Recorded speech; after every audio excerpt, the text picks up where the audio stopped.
అందరికీ నమస్కారం. ఈరోజు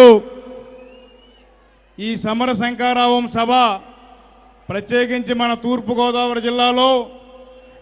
ఎన్నికల కోడ్ అమలైనటువంటి మొట్టమొదటి రోజునే మనకి రావడం మన జిల్లా చేసుకున్నటువంటి అదృష్టమో లేక మన జిల్లాకే ఈ మీటింగ్ రావడం ఈవేళ ఆంధ్రప్రదేశ్ యొక్క రాజకీయాన్ని అవనండి ప్రత్యేక బడుగు బలహీన వర్గాలకు సంబంధించినటువంటి తలరాత అవనండి మార్పు చేయడానికి మన నేత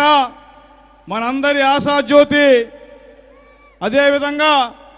బడుగు బలహీన వర్గాలందరికీ కూడా పెద్దన్న అయినటువంటి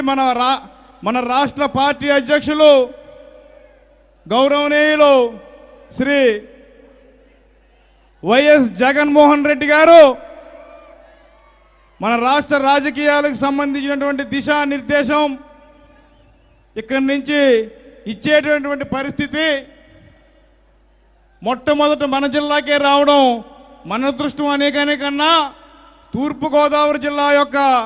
రాజకీయ ముఖ చిత్రాన్ని మనం పరిశీలిస్తే రాష్ట్ర రాజకీయాల్లో మార్పు అనేటువంటిది తూర్పు నుంచే మొదలవుతుందని చెప్పేసి మీ అందరికీ సభాముఖంగా తెలియజేసుకుంటా ఉన్నాను. తూర్పుగోదావరి జిల్లా రాజకీయాలకి రాజధాని కాబట్టి ఇక్కడ మొట్టమొదటి ఈ సమర శంఖారావం ఎన్నికలకు సంబంధించినటువంటి మీటింగ్ జరగడం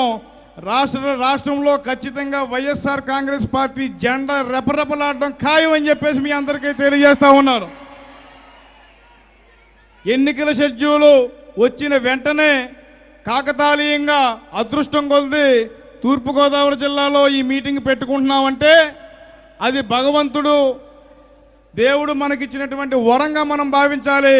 ఇక్కడి నుంచే జగన్మోహన్ రెడ్డి గారు దిశానిర్దేశం చేస్తాడు కాబట్టి మొత్తం రాష్ట్రం అంతా కూడా గతంలో ప్రజా సంకల్ప యాత్రని పురస్కరించుకుని సుమారుగా 3000 పైచిలకు కిలోమీటర్లు తిరిగి ప్రజల యొక్క సమస్యలన్నింటినీ కూడా ఆయన ఆకలింపు చేసుకుని నవరత్నాలు ప్రవేశపెట్టినప్పటికీ ఆ నవరత్నాలని మార్పులు చేర్పులు చేసి ఈవేళ మేనిఫెస్టో రూపంలో ప్రజలందరికీ కూడా నేను ఈ రకమైనటువంటి మంచి చేస్తాననేటువంటి ఒక భరోసా కలిగించడానికి ఈవేళ ఈ సమర శంఖారావాన్ని పూరించడానికి మన కాకినాడ పట్టణం వచ్చి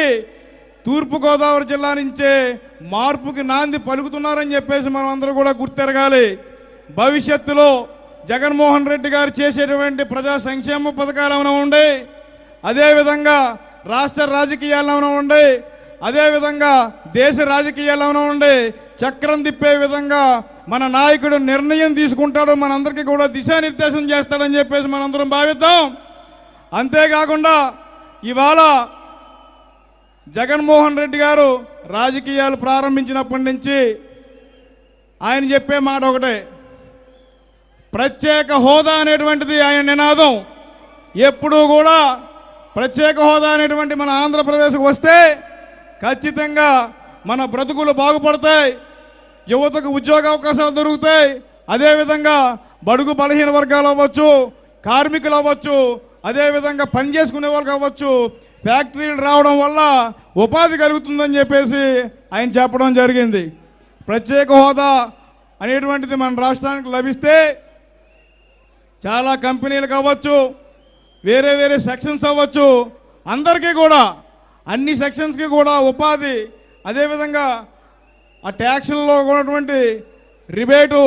ట్యాక్సుల్లో ఎగ్జామ్షన్ అనేటువంటిది కలిగి చేస్తే చాలా కంపెనీలు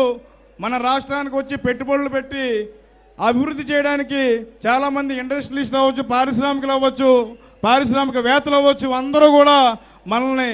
వెతుక్కుంటూ వచ్చేటువంటి పరిస్థితి ఉంటుందని చెప్పేసి మన నాయకుడు ఎప్పుడు కూడా చెప్తూ ఉంటాడు. మనది ఎప్పుడు ఒకే మార్గం, ఒకే దారి, అది ప్రత్యేక హోదా అనేటువంటిది మనకి సంజీవని అని చెప్పేసి ఎప్పుడు జగన్మోహన్ రెడ్డి గారు చెబుతూ అదే స్టాండ్ మీద ఎప్పటికీ కూడా నిలబడినటువంటి నిబద్ధత కలిగినటువంటి నాయకుడు ఎవరైనా ఉన్నారంటే మన నాయకుడు జగన్మోహన్ రెడ్డి గారే. ఈవేళ చంద్రబాబు నాయుడు గారు చెప్తా ఉన్నారు, కళ్ళబొల్లి మాటలు చెప్తా ఉన్నాడు ఆయన. ముందు ప్రత్యేక హోదా అయితే మనకు బాగుంటుంది.